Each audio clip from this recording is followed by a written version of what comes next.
ಈ ಭವಿಷ್ಯತ್ತಿನ ಬಗ್ಗೆ ಒಂದು ನಂಬಿಕೆಗಳೇ ಕಳ್ಕೊಳ್ಳುವಂಥ ಸಮಾಜ ಆಗ್ತಾ ಇದೆ. ನಾವು ಇವತ್ತಿನ ದಿವಸ ಹೋದ್ರೆ ಸಾಕು,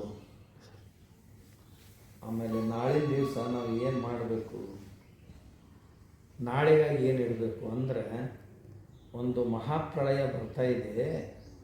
ಆ ಸಂದರ್ಭದಲ್ಲಿ ಉದಾಹರಣೆಗೆ ಏನೇನು ಹೇಳೋದಾದರೆ, ನಮ್ಮ ಋಷಿಮುನಿಗಳಿಗೆ ಈ ಸಮುದ್ರಿ ಪ್ರಳಯಗಳು ಅಥವಾ 3 ವರ್ಷ 6 ವರ್ಷ ಬರಗಾಲಗಳು ಬರುವಂಥ ಸಂಕೇತ ಬರೀತಿದ್ದು ತಕ್ಷಣ ಅವರು ಬೀಜಗಳನ್ನು ಸಂಗ್ರಹ ಮಾಡ್ತಿದ್ದರು. ಬೀಜಗಳನ್ನು ಸಂಗ್ರಹ ಮಾಡಿ ಸುರಕ್ಷಿತ ಜಾಗೆಗೆ ಹೋಗಿ ಕೂತ್ಬಿಡ್ತಿದ್ದು. ಆಮೇಲೆ ಈ ಸುನಾಮಿ ಬರ್ತಿತ್ತು. ಈಗ ನಂಗೆ 3 ದಿವಸ 6 ದಿವಸ ಅಲ್ಲ, ಬಂದರು ವರ್ಷಗಟ್ಟಲೆ. ಅವಾಗೆಲ್ಲ ಸೃಷ್ಟಿ ನಾಶ ಆಗ್ತಿತ್ತು. ನಾಶ ಆದ ಕೂಡಲೇ ಇವರು ಕೆಳಗಿಳಿದು ಬರ್ತಿದ್ರು. ಬಂದು ಯಾವ್ಯಾವ ಬೀಜ ಸಂಗ್ರಹ ಮಾಡಿದ್ರಲ್ಲ ಅವನ್ನೆಲ್ಲ ಬಿತ್ತಿ ಮತ್ತೆ ಮರಳಿ ಸೃಷ್ಟಿ ಮಾಡ್ತಿದ್ರು. ಹಾಗೆ ಇವತ್ತು ಪ್ರಳಯ ಈ ಸಮುದ್ರ ರೂಪದಿಂದ ಬರ್ತಾ ಇಲ್ಲ, ನಮಗೆ ವಿಜ್ಞಾನ ತಂತ್ರಜ್ಞಾನದ ರೂಪದಲ್ಲಿ ಒಂದು ಮಹಾಪ್ರಳಯ ಬರ್ತಾ ಇದೆ. ನಾವು ನಮ್ಮ ಸಂಸ್ಕಾರದ ಬೀಜಗಳನ್ನು ಸುರಕ್ಷಿತವಾಗಿಟ್ಟು ಮತ್ತೆ ಬಿತ್ತುವಂಥ ಕೆಲಸ ಮಾಡಬೇಕು. ಈ ಮಹಾಪ್ರಳಯದೊಳಗೆ ಜೀವನ ಮೂಲ್ಯಗಳೆಲ್ಲ ಕೊಚ್ಕೊಂಡು ಹೋಗ್ತಾ ಇದೆ. ಹೌದು, ಅವುಗಳನ್ನು ಈಗ ಹೊಸ ರೂಪದಲ್ಲಿ ನಾವು ಬಿತ್ತೋದಕ್ಕಾಗಿ ನಾವು ಸಂಗ್ರಹಿಸಿ ಇಟ್ಕೋಬೇಕು. ಅದು ಸಂಗ್ರಹಿಸಿ ಇಟ್ಕೊಳ್ಳೋರು ಇಲ್ದಂಗೆ ಆಗೈತಿ. ಹೌದು ಸರ್, ಖಂಡಿತ ಸಂಗ್ರಹಿಸಿ ಇಟ್ಕೊಳ್ಳೋದು ಇಲ್ದಂಗೆ ಆಗೈತಿ. ಹೀಗಾಗಿ ಹಣ ಒಂದೇ ಮಾನದಂಡ ಆಗಿಬಿಟ್ಟೈತಿ ಇವತ್ತು ಸಮಾಜಕ್ಕೆ.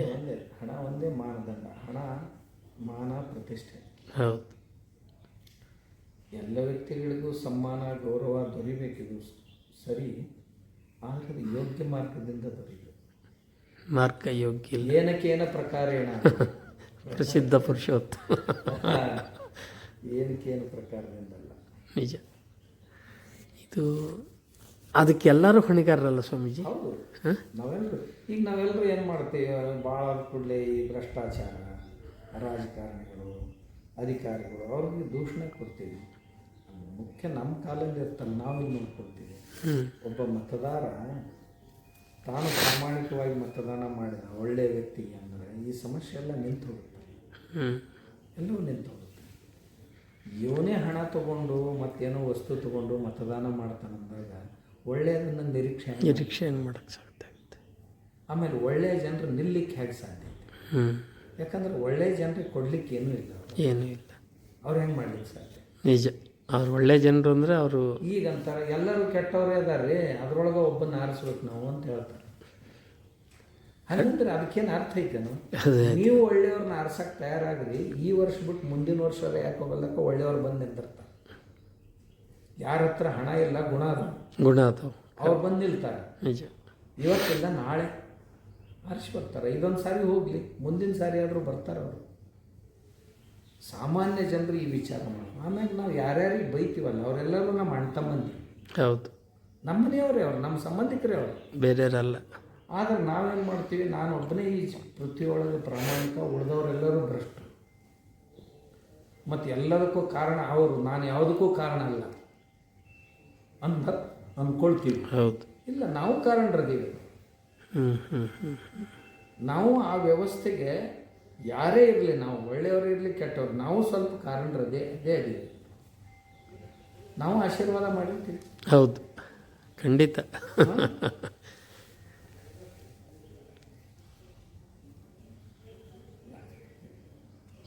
ಅಂದರೆ ಇದೆಲ್ಲ ಇಂಥ ಸಮಾಜ ನೋಡಿ ತಮಗಿಷ್ಟೆಲ್ಲ ಅನುಭವದ ಆಧಾರದ ಮೇಲೆ ಏನು ಅನಿಸ್ತಾ ಇದೆ ಸ್ವಾಮೀಜಿ? ಏನು ಆಶಾಭಾವನೆಗಳು ಉಳಿತಾ ಇದ್ದಾವ? ಆಶಾಭಾವನೆ ಯಾವಾಗಲೂ ಕಳ್ಕೋಬಾರ್ದು.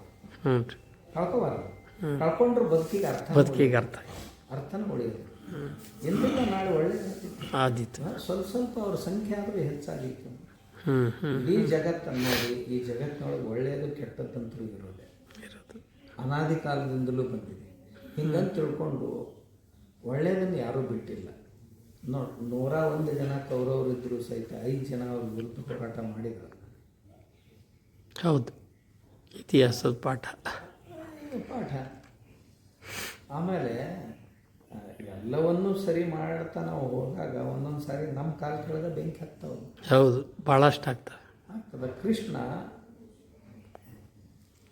ಧರ್ಮ ಸ್ಥಾಪನೆ ಮಾಡಿ ಮನೆಗೆ ಬಂದ. ಮನೆಯಲ್ಲಿ ಯಾವ್ದು ಆರಂಭ ಆಗಿತ್ತು.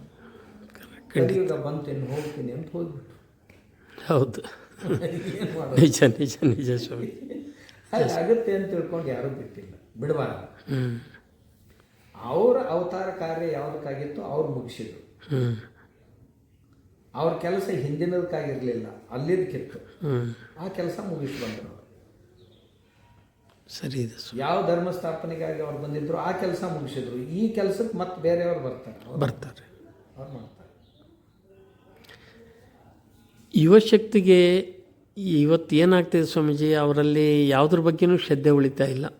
ಸ್ವತಃ ಅವರು ಮದುವೆ ಅಂತಕ್ಕಂಥದ್ದು ಅದೊಂದು ಸಂಸ್ಕಾರ ಅನ್ನುವಂಥ ಭಾವನೆಗಳೇ ಇಲ್ಲಿಂದ ದೂರ ಆಗಿದ್ದಾರೆ. ಅದನ್ನು ಏನಾಗಿದೆ ಇವತ್ತು, ವ್ಯಕ್ತಿಗಳ ಜೊತೆ ಮದುವೆ ಆಗ್ತಾ ಇಲ್ಲ. ಇವತ್ತು ಮದುವೆ ಆಗ್ತಾ ಇರೋದು ಡಿಗ್ರಿಗಳ ಜೊತೆಗೆ, ಮದುವೆ ಆಗ್ತಾ ಇರೋದು ಸಂಬಳದ ಜೊತೆಗೆ, ಮದುವೆ ಆಗ್ತಾ ಇರೋದು ಆಸ್ತಿಯ ಜೊತೆಗೆ, ವ್ಯಕ್ತಿಯ ಜೊತೆಗಿಲ್ಲ. ಮೊದಲು ವ್ಯಕ್ತಿ ಇನ್ನೊಂದು ವ್ಯಕ್ತಿಯನ್ನ ಆರಿಸ್ತಾ ಇತ್ತು. ಹೌದು ಹೌದು. ಇವತ್ತು ಒಂದು ಡಿಗ್ರಿ ಮತ್ತೊಂದು ಡಿಗ್ರಿನ ಚಾಯ್ಸ್ ಮಾಡ್ತಾ ಇದೆ. ತಾನು ಮಾಡ್ಲಿಕ್ಕಾಗದ್ದನ್ನು ಮತ್ತೊಬ್ಬರಲ್ಲಿ ಅಪೇಕ್ಷೆ ಮಾಡ್ತಾ ಇದೆ. ಇವತ್ತಿನ ದಿವಸ ಇವೊಂದು ಹುಡುಗಿ ಇದೆ. ಹುಡುಗಿ ತಂದೆ ಒಂದು ಸಾಮಾನ್ಯ ಕುಟೀರದಲ್ಲೇ ಬದುಕು ಕಟ್ಕೊಂಡವನು. ಆದರೆ ಆ ಹುಡುಗಿಗೆ ಮತ್ತು ಅವನ ತಂದೆ ತಾಯಿಗೆ ಕನಸು ಎಂಥದ್ದು ಅಂದ್ರೆ ನಮ್ಮ ಹುಡುಗಿಯನ್ನು ಮಾಡಿಕೊಳ್ಳುವಂಥವನಿಗೆ 2 BHK ಇರಬೇಕು. ಹೌದು. ಇವನಿಗೆ ಆಯುಷ್ಯದುದ್ದಕ್ಕೂ ಕಷ್ಟಪಟ್ಟು ಒಂದು ಮನೆ ಮಾಡ್ಕೊಳ್ಳಿಕ್ಕಾಗಿಲ್ಲ. ಆದರೆ ಮದುವೆ ಮಾಡ್ಕೊಳ್ಳುವಾಗ ಆ ಹುಡುಗ ನಿನ್ನೆ ಮೊನ್ನೆ ಕಲ್ತು ಈಗ ಸಂಸಾರ ಆರಂಭ ಮಾಡವ, ಅವನದು ಮಾತ್ರ 2 BHK ಇರಬೇಕು, 4 ವೀಲರ್ ಇರಬೇಕು. ಅದ್ರ ಜೊತೆ ಮದುವೆ ಆಗ್ತಾ ಇದೆ, 2 BHK ಜೊತೆಗೆ ಆಗ್ತಾ ಇದೆ, ಆ ಹುಡುಗನ ಜೊತೆ ಆಗ್ತಾ ಇದೆ. ಅಥವಾ ಯಾವುದೋ ಹುಡುಗಿಯನ್ನು ನೋಡಿದ್ರು ಅಂದ್ರೆ ಆ ಹುಡುಗಿ ಇವನಿಗೆ ಸರಿ ಸಮಾನವಾದಂಥ ಡಿಗ್ರಿ ಆಸ್ತಿ ನೋಡಿ ಆ ಹುಡುಗಿ ಆಸ್ತಿಯನ್ನು ನೋಡಿ ಮದುವೆ ಮಾಡ್ತಾರೆ. ಅಷ್ಟೆಲ್ಲ ಆದಮೇಲೆ ಡೈವರ್ಸ್ಗಳ ಕೇಸು ವಿಪರೀತವಾಗಿ ಬೆಳೀತಾ ಇದ್ದಾವೆ. ಪರಸ್ಪರರಲ್ಲಿ ಶ್ರದ್ಧೆ ಗೌರವಗಳಿಲ್ಲ. ಆಮೇಲೆ ಈ ಟೆಕ್ನಾಲಜಿ ಅಂತೇನಿದೆ ಇದರ ದುರುಪಯೋಗ. ಟೆಕ್ನಾಲಜಿ ಇದೆಯಲ್ಲ, ಈಗೇನು ಬಂದಿದೆ ಮೊಬೈಲ್ ಟೆಕ್ನಾಲಜಿ, ಈ ಮೊಬೈಲ್ ಟೆಕ್ನಾಲಜಿಯಿಂದನೇ ಒಂದು 60% ವಿವಾಹಗಳು ಮುರಿದು ಬೀಳ್ತಾ ಇದೆ. ಏಕೆಂತಂದರೆ ಈ ಹೊಸ ಆ್ಯಪ್ಗಳು ಬರ್ತಾ ಇವೆ. ಆ ಆ್ಯಪ್ಗಳು ನಮ್ಮ ಇವನ್ನೆಲ್ಲ ಡೇಟಾ ಬೇರೆಯವರಿಗೆ ಸೆಂಡ್ ಇಲ್ಲ, ಡೇಟಾ ಅಪಹರಣ ಆಗ್ತಾ ಇದೆ. ಮಾಡಿ ನಮ್ಮದೆಲ್ಲ ಇದನ್ನು ನೋಡಿ ಸಂಶಯ ಪಡಲಿಕ್ಕೆ ಆರಂಭ ಮಾಡ್ತಾರೆ. ಸಂಸಾರ ಸಂಶಯದಿಂದ ಎಂದೂ ನಡೆಯೋದಿಲ್ಲ. ವಿಶ್ವಾಸದಿಂದನೇ ನಡೆಯೋದು, ಶ್ರದ್ಧೆಯಿಂದನೇ ನಡೆಯೋದು. ಪರಸ್ಪರರ ಮೇಲೆ ವಿಶ್ವಾಸ ಇಟ್ಟರೆ ಸಂಸಾರ ಅದರದ್ದೇ ದೊಡ್ಡ ಅಭಾವ. ಇವತ್ತು ಪರಸ್ಪರರ ಮೇಲೆ ವಿಶ್ವಾಸ ನಿಂತು ಹೋಗಿದೆ. ಸಣ್ಣ ಸಣ್ಣ ವಿಷಯಗಳಿಗೂ ಸಹಿತ ನಾವು ಒಬ್ಬರನ್ನೊಬ್ಬರು ಸಂಶಯದಿಂದ ನೋಡ್ತಾ ಇದ್ದೀವಿ. ಹೀಗಾಗಿ ಈ ರೀತಿ ಸಂಶಯವನ್ನು ಮನುಷ್ಯನೊಳಗೆ ತುಂಬಿಕೊಂಡು ಹೇಗೆ ನೀವು ನಿಶ್ಚಿಂತ ಜೀವನ ಸಾಗಿಸ್ಲಿಕ್ಕೆ? ನಿಜ ಸ್ವಾಮೀಜಿ, ನಿಜ. ನಾವು ಮತ್ತೊಬ್ಬರಿಗೆ ತೋರಿಸೋದಕ್ಕಾಗಲ್ಲ, ನಮಗಾಗಿ ಬದುಕಬೇಕಲ್ಲ. ಹೌದು. ಈಗ ಬರೀ ಸಂಶಯನೇ ಸಂಶಯ, ಒಬ್ಬರು ಇನ್ನೊಬ್ಬರ ಬಗ್ಗೆ. ಆಮೇಲೆ ಈಗೆಲ್ಲ ಏನು ಟೆಕ್ನಾಲಜಿ ಬೆಳೀತಾ ಇದೆ, ಮಾನವೀಯತೆ ಹಾಳಾಗ್ತಾ ಇದೆ. CCTV ಕ್ಯಾಮ್ರಾ ಬಂತು, ಆಮೇಲೆ ನಮ್ಮ ಮೊಬೈಲ್ನಲ್ಲಿ ಬೇರೆ ಬೇರೆ ಆ್ಯಪ್ಸ್ಗಳು ಬಂದು ನಮ್ಮ ಸ್ವಾತಂತ್ರ್ಯ ಹರಣ ಮಾಡಿದೆ. ಆಮೇಲೆ ನಮ್ಮ ಜೀವನ ಮೌಲ್ಯಗಳನ್ನು ತೀರಿಸಿಬಿಟ್ಟು CCTV ಭಾಳ ಚಲೋ ಕೆಲಸ ಮಾಡಿದೆ. ಇದರ ಅರ್ಥ ನಮ್ಮ ಪ್ರಾಮಾಣಿಕತೆ ಹಾಳಾಗಿದೆ ಅಂತ ನಾವು ಒಪ್ಕೊಂಡದ್ದು. ನಮ್ಮ ಪ್ರಾಮಾಣಿಕತೆಯೇ ಪೂರ್ತಿಯಾಗಿ ಹಾಳಾಗಿದೆ. ಈಗ ನಮ್ಮನ್ನು ಆ ಮಷಿನ್ ಆಳ್ಲಿಕ್ಕೆ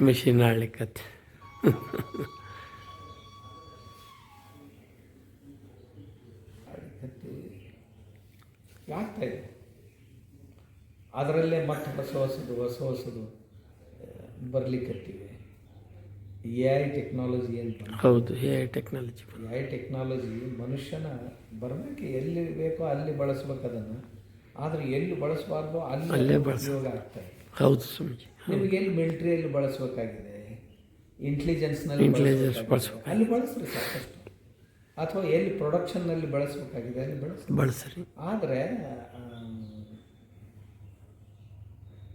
ಗಾಂಧಿ ಒಂದು ಮಾತು ಹೇಳ್ತಿದ್ರು, ಮನುಷ್ಯತ್ವ ವಿರಹಿತ ವಿಜ್ಞಾನ ಬರಬಾರ್ದು ಅಂತ. ಹೌದು ಹೌದು. ಮನುಷ್ಯತ್ವ ಇಲ್ಲದ ವಿಜ್ಞಾನ ಬರಬಾರ್ದು ಅಂತ. ಅಲ್ಲ, ಮಾನವೀಯತೆ ಅಂತ ಅನ್ನುವಂಥದ್ದು ಎಲ್ಲ ಕ್ಷೇತ್ರದಲ್ಲೂ ಕಳೆದು ಹೋಗ್ತಾ ಇದ್ದಾರೆ. ಕಳೆದು ಹೋಗ್ತಾ ಇದೆ. ಅದು ಈಗ ಬರೀ ಉಪದೇಶ ಮಾತ್ರವಾಗಿದೆ. ಹೌದು ರೀ, ಆಚರಣೆಯಲ್ಲಿ ಇಲ್ಲ, ಆಚರಣೆ ಹೀನವಾಗಿದೆ. ಇಲ್ಲ.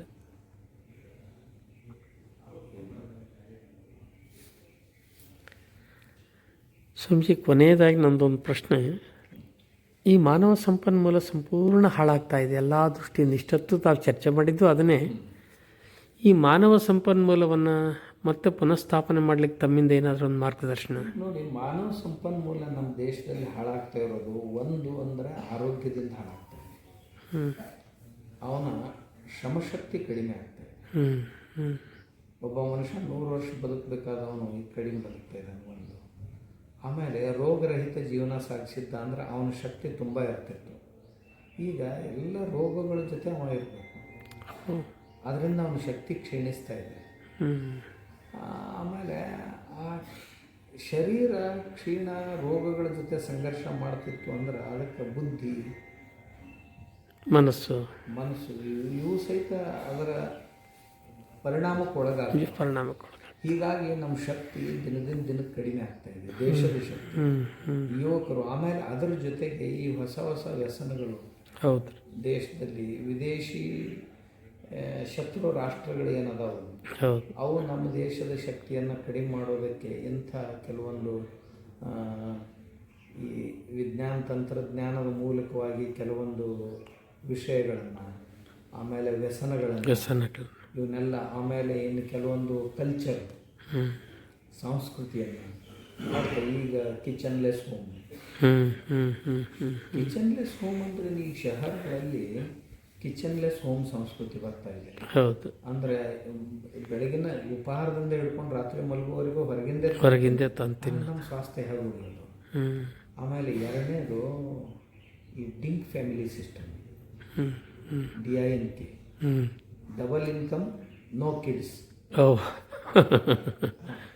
Double income no kids.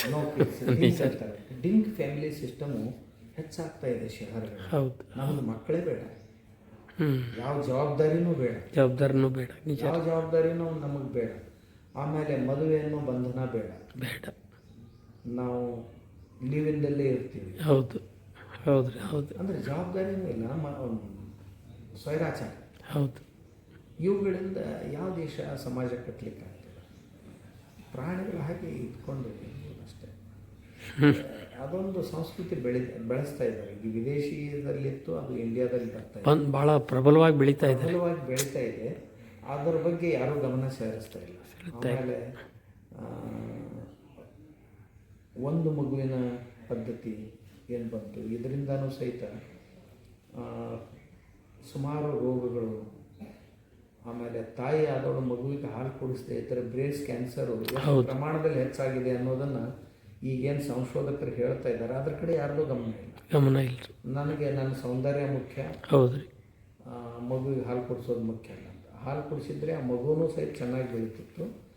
ಅದಕ್ಕಿಂತಲೂ ಹೆಚ್ಚು ದೊಡ್ಡ ಆರೋಗ್ಯ ಲಾಭ ನಮಗೆ ಆಗ್ತಿತ್ತು.